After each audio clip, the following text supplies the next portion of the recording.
दोस्तों, मेरे चैनल जेके कहानियाँ पर आपका दिल से स्वागत है। आज की खास कहानी शुरू करते हैं, जो एक अनोखे मोड़ और रिश्ते की गहराइयों से भरी हुई है। यह कहानी तब शुरू होती है, जब मेरे माता-पिता विदेश चले गए और मेरे जीवन में एक नया अध्याय खुला। मम्मी-पापा ने मेरी देखभाल के लिए मेरी मौसी को बुला लिया, जिनका नाम गीता था।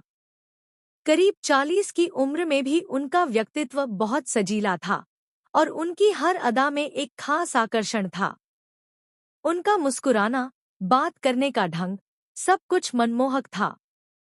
गीता मौसी हमेशा मेरी छोटी बड़ी जरूरतों का ख्याल रखती थी, जैसे कि हर चीज की जिम्मेदारी उनकी हो।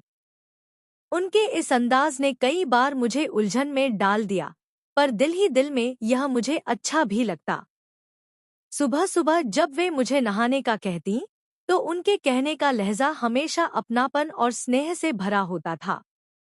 वे मुझे याद दिलाती कि कैसे उन्होंने बचपन में मुझे खिलाया और गोद में उठाया था। मैंने हंसते हुए कहा, मौसी, अब मैं बड़ा हो गया हूँ, लेकिन उनके लिए मैं वही छोटा सा बच्चा था। मेरा नाम विकास है और मैं अब 19 साल का हूँ। हमेशा से सुनता आ रहा हूँ कि मौसी माँ जैसी होती हैं, और यही सोच मेरे मन में एक सवाल पैदा कर देती थी, क्या सच में मौसी इतनी खास होती हैं? एक दिन ऐसा हुआ कि मेरे मम्मी पापा करीब 2 महीने के लिए विदेश चले गए। उन्होंने घर के कामों के लिए एक नौकरानी की व्यवस्था की थी। अगली सुबह जब मैं जागा, तो दरवाजे की घंटी बजी। मैंने दरवाजा खोला और देखा सामने एक लंबी, आत्मविश्वास से भरी महिला खड़ी थी। मुस्कुराते हुए बोली, मुझे यहाँ काम के लिए भेजा गया है। मैंने समझ लिया कि माँ ने ही उन्हें बुलाया है और उन्हें घर के अंदर ले आया। जैसे ही उन्होंने काम संभाला, मुझे लगा जैसे वह यहाँ के हर कोने से पहले से ही परिचित हों। बिना किसी सवाल के वे रसोई में गईं और काम करने लगी। उनकी सहजता देखकर मैं हैरान रह गया और फिर माँ को फोन कर बता दिया कि घर का काम संभालने के लिए नौकरानी आ गई है। माँ को भी अब मेरी चिंता नहीं रही। उस शाम जब काम खत्म कर वह जाने लगी, तो अचानक उन्होंने मुझसे कहा, विकास, मैं सुबह से तुम्हारे साथ हूँ, पर क्या तुमने मुझे अब तक पहचाना नहीं? उनकी बात सुनकर मैं हैरान रह गया और सोचने लगा कि आखिर यह महिला कौन है। मैंने कहा, आप इस घर में काम करने आई हैं, पर आपकी दूसरी पहचान भी है। वह मुस्कुराई और बोली, हाँ, विकास, मैं यहाँ काम वाली महिला बनकर आई हूँ, पर मैं वही हूँ जिसे तुम बचपन में मौसी कहकर बुलाते थे। मेरा नाम गीता है और मैं तुम्हारी बचपन की देखभाल करने वाली तुम्हारी मौसी हूँ। यह सुनते ही मैं हैरान रह गया। मुझे याद ही नहीं था कि मेरे जीवन में गीता मौसी का इतना महत्वपूर्ण स्थान रहा है। गीता मौसी ने मेरा हाथ अपने हाथों में लिया और उनके स्पर्श ने मुझे माँ की याद दिला दी। उस एहसास में एक अनोखी खुशी छिपी हुई थी।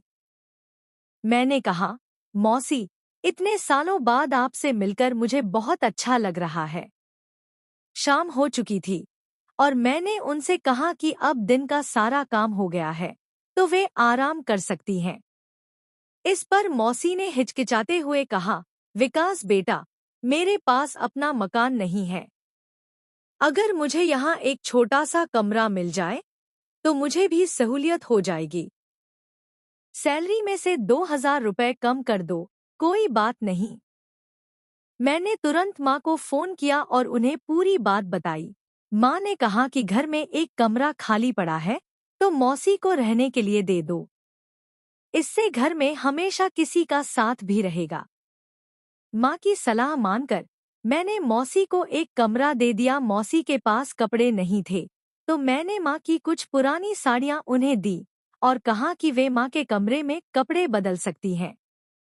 कुछ देर बाद मैं चार्जर लेने के लिए माँ के कमरे में चला गया, यह भूलते हुए कि मौसी वहाँ कपड़े बदल रही थी। उन्हें देखकर मैं तुरंत पीछे हट गया और शर्मिंदगी में आंखें बंद कर ली। लेकिन मौसी हंसकर बोली, अरे विकास, इतनी जल्दी घबराते क्यों हो? देखो, तुम्हारी माँ की यह साड़ी मुझ पर कैसी लग रही है। मौसी पर माँ की पुरानी साड़ी भी बेहद खूबसूरत लग रही थी। उनका व्यक्तित्व किसी भी साधारण चीज को खास बना देता था। अगले कुछ दिनों में हम दोनों के बीच नजदीकियां बढ़ी और उन्होंने मुझे मेरे बचपन की कई कहानियां सुनाईं। उन यादों को सुनकर मुझे अपने बचपन की अनगिनत बातें याद आने लगीं, जिन्हें मैं भूल चुका था। एक दिन उन्होंने मुझसे कहा, विकास, तुम्हें शायद याद नहीं होगा, पर जब तुम छोटे थे तो मैं तुम्हें नहलाने का काम भी करती थी।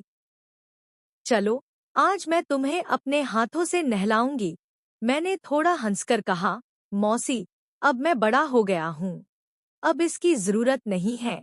लेकिन मौसी ने जिद पकड़ ली और बार बार कहने लगी, देखो, बस एक बार मेरी बात मान लो। मैंने मुस्कुराते हुए इनकार किया और खुद ही शावर लेकर आ गया। जैसे ही मैं नहाकर बाहर निकला, मैंने देखा कि मौसी मेरे कमरे में बैठी थी। उन्होंने प्यार से मुस्कुराते हुए कहा, चलो, अब तुमने मेरे हाथ से नहीं नहाया, तो कम से कम मैं तुम्हारे गीले बाल तो सुखा ही दूं। मैंने मौसी के सामने सिर झुका दिया और अपना तौलिया उनके हाथों में दे दिया। वह मेरे बाल धीरे धीरे संवारने लगी। उनके साथ अब तक मैं पूरी तरह से खुला हुआ था और उन्हें भी परिवार का हिस्सा मानता था।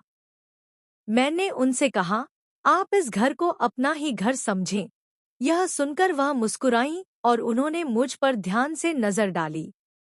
ऐसा लग रहा था जैसे वे अब घर के हर छोटे बड़े काम में खुद को समर्पित कर चुकी थी। एक दिन मैं दोस्तों के साथ पार्टी में जाने के लिए तैयार हो रहा था। तभी उन्होंने पूछा, कहाँ जा रहे हो? मैंने जवाब दिया, बस एक जन्मदिन की पार्टी में। वह बोली, तुम मुझे घर का सदस्य मानते हो, तो क्यों न कभी अपनी इस बेचारी मौसी को भी बाहर ले जाकर कुछ दिखाओ घुमाओ। मैंने हंसते हुए कहा, मौसी, क्या आप इस आधुनिक माहौल के साथ कदम मिला सकती हैं? उन्होंने बिना झिझके सहमति जताई।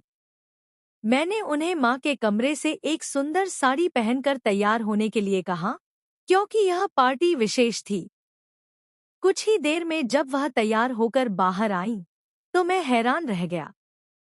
उनकी सादगी में भी एक अनोखी चमक थी, मानो उम्र ने उन पर असर ही नहीं किया था। उस शाम मौसी एक नई नवेली की तरह सजी जी थी, जिससे उनका व्यक्तित्व और भी आकर्षक लग रहा था। मैंने एक हल्की मुस्कान के साथ कहा, मौसी, आपके इस रूप को देखकर तो मेरी सभी दोस्त आपको मेरी गर्लफ्रेंड समझेंगे। पार्टी में पहुंचते ही ठीक ऐसा ही हुआ। मेरे सभी दोस्त उन्हें मेरी प्रेमिका समझ बैठे। मौसी ने उनकी गलतफहमी दूर नहीं की, बल्कि हल्के फुल्के मजाक में और भ्रम पैदा कर दिया। जब हम पार्टी से लौटे, मैंने उनसे पूछा, आपने अपने बारे में सच्चाई क्यों नहीं बताई? वह हंसते हुए बोली, तुम्हारे चेहरे की घबराहट देखने का मन था। क्या तुम्हें यह पसंद नहीं आया? मैंने मुस्कुराते हुए कहा, बिल्कुल ठीक किया आपने, पर अब मैं आपको गीता कहकर बुला सकता हूँ, है ना? वह थोड़ी शर्माई और सहमति जताई। उस दिन से हमारी दोस्ती और भी गहरी हो गई। अगले दिन जब मैं कॉलेज के लिए तैयार हो रहा था, तो मैं समझ नहीं पा रहा था कि कौन सी शर्ट पहनूं। मैंने माँ को फोन मिलाया, तभी गीता मौसी कमरे में आईं। उन्होंने कहा, तुम्हें फोन करने की जरूरत नहीं है, मेरी पसंद पर भरोसा करो। उन्होंने मेरे लिए एक शर्ट चुनी और मैं उसे पहनकर कॉलेज के लिए निकल गया। उसी रात जब मैं लौट कर आया, गीता मौसी मेरे कमरे में आईं और बोली, आज तुम्हारे सर की मालिश कर दूं? तुम बहुत थके हुए लग रहे हो। मैंने सहमति जताई। जैसे ही उन्होंने तेल से मेरे बालों में हाथ फेरना शुरू किया, मुझे बहुत सुकून महसूस हुआ। धीरे धीरे उनकी मालिश के साथ मैं गहरी नींद में खो गया। सुबह उठकर देखा तो गीता मौसी मेरे पैरों के पास सो रही थी। जागते ही मैंने पूछा, मौसी, आप यहाँ सो रही थी। उन्होंने मुस्कुराते हुए कहा। तेल मालिश करते करते खुद भी नींद आ गई। अगले दिन नाश्ते पर गीता मौसी ने एक सवाल पूछा जिसने मुझे सोचने पर मजबूर कर दिया। उन्होंने कहा, क्या तुम्हारी माँ ने कभी तुम्हारे साथ इतना समय बिताया है? मैं जानता था कि माँ के पास काम की व्यस्तता के चलते यह संभव नहीं था, पर मैंने मौसी से कहा, माँ मेरा पूरा ख्याल रखती हैं। कुछ ही पलों में घर की घंटी बजी और माम पापा लौट आए। उन्हें देखकर मैं बेहद खुश हुआ। पापा की नज़र भी गीता मौसी पर गई और उनके चेहरे पर हल्की सी मुस्कान आ गई। घर में सबके साथ अब नए रिश्तों की एक नई शुरुआत हो चुकी थी। वह गीता जी को ऊपर से नीचे तक गौर से देख रहे थे और इस बार उनकी नजरें कुछ ज्यादा ही ध्यान से उन पर थी। मुझे समझ में नहीं आ रहा था कि पापा ऐसा क्यों कर रहे थे। उनकी इस तरह की घूरती हुई नजरें मुझे बेचैन कर रही थी। मैंने सोचा कि शायद उन्हें इस सब से थोड़ा ध्यान हटाने की जरूरत है, इसलिए मैं पापा के पास जाकर उन्हें गले से लगा लिया। माँ, जो गीता जी को पहले से ही अच्छे से जानती थी, उन्हें भी गले लगाकर स्वागत किया। उस शाम डिनर के दौरान मैंने फिर से पापा को गीता को देखते हुए पाया, लेकिन उनका ध्यान किसी और ही चीज पर था। मुझे समझ में नहीं आ रहा था कि वह क्यों इस तरह गीता पर गौर कर रहे थे। खाना खाकर पापा अपने कमरे में चले गए, लेकिन गीता अभी भी किचन में सफाई कर रही थी। एक समय बाद जब मैं गीता से मिलने उसके कमरे में गया, तो वह मेरी अचानक एंट्री से थोड़ा चौंकी। मैंने कहा, इतना डरने की कोई जरूरत नहीं है, मैं हूँ, तुम्हारा विकास। गीता बोली, तुम अचानक आए, मैं थोड़ी घबराई थी। बताओ, क्या कुछ काम था? मैंने कहा, नहीं, बस हमें आज ज्यादा बातें नहीं हुई, इसलिए आ गया। वह मुझसे बिना किसी सवाल के बात करने लगी और बोली, अगर कभी तुम्हें जरूरत हो तो मुझे आधी रात को भी फोन कर सकते हो। उनकी बात सुनकर मुझे राहत मिली। अगले दिन जब मैंने देखा कि गीता ने आज नाश्ता देर से भेजा, तो मैंने रसोई में जाकर देखा कि वह गहरी सोच में पड़ी थी। जैसे ही मैंने उनसे पूछा कि क्या हुआ, वह बोली, तुम्हारे पापा। वह कुछ और कहने ही वाली थी कि तभी पापा रसोई में आ गए और गीता ने अपना चेहरा अपनी तरफ से घुमा लिया। मुझे यकीन था कि पापा ने कुछ गलत किया है, लेकिन मुझे यह भी समझ में आया कि गीता जी अब सिर्फ मेरी मौसी नहीं, बल्कि एक सच्ची दोस्त बन चुकी थी और मैं उन्हें नुकसान नहीं होने देना चाहता था। शाम को जब मैं सोने के लिए अपने कमरे में जा रहा था, तो अचानक मेरी नजरें गीता के कमरे से आई आवाजों पर पड़ी। मैं चुपके से कमरे के पास गया और देखा कि पापा गीता के कमरे में थे। उन्होंने उनके हाथ में पैसे दे रखे थे। यह दृश्य मुझे समझने में बहुत देर नहीं लगी। मैं तुरंत अंदर गया और पापा से पूछा, आप गीता के साथ क्या कर रहे हैं? पापा की प्रतिक्रिया ने मुझे और भी अधिक कंफ्यूज कर दिया। मेरे सवाल पर माँ भी कमरे में आईं और उनका चेहरा तनाव से भरा हुआ था। गीता ने मुझसे कहा, विकास, तुम मेरे सच को समझते हो। तुम्हारी माँ और पापा ने मुझे जिस हालात में डाला था, मैं चुप रही, लेकिन अब तुम्हें सब बताना चाहती हूँ। वह रोते हुए बोली, तुम्हारी असल माँ गीता ही है। इसके बाद गीता ने मेरी आंखों में देखा और बोली, तुम्हें बताना चाहती हूँ कि तुम मेरे बड़े बेटे हो, जिनका नाम भी विकास है। तुम्हारे पापा ने तुम्हें गोद लिया था और मैं तुम्हारे बड़े भाई की देखभाल कर रही थी। यह सुनकर मैं सदमे में था। वह जो कह रही थी, उससे तो मुझे और भी गहरे सवाल उठ रहे थे।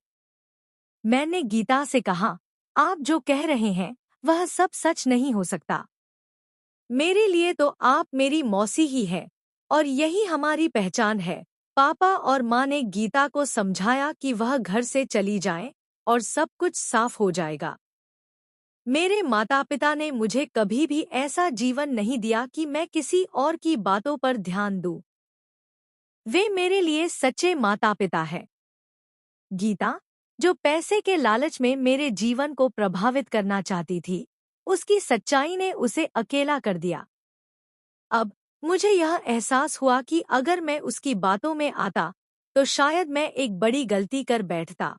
अंत में मैं समझ गया कि रिश्तों की मर्यादा और सीमाएं बहुत जरूरी होती हैं। परिवार के रिश्तों में प्रेम और ईमानदारी से ज्यादा कुछ नहीं होता। हमारी कहानी हमें यही सिखाती है कि हमें हर रिश्ते में समझ, आदर और सम्मान रखना चाहिए ताकि हम हमेशा खुशी और संतोष का अनुभव कर सकें। अगर आप चैनल पर नए हैं तो इसे सब्सक्राइब करें और नोटिफिकेशन बेल को दबाएं ताकि हमारी अगली कहानी का अपडेट सबसे पहले आपको मिल सके। धन्यवाद।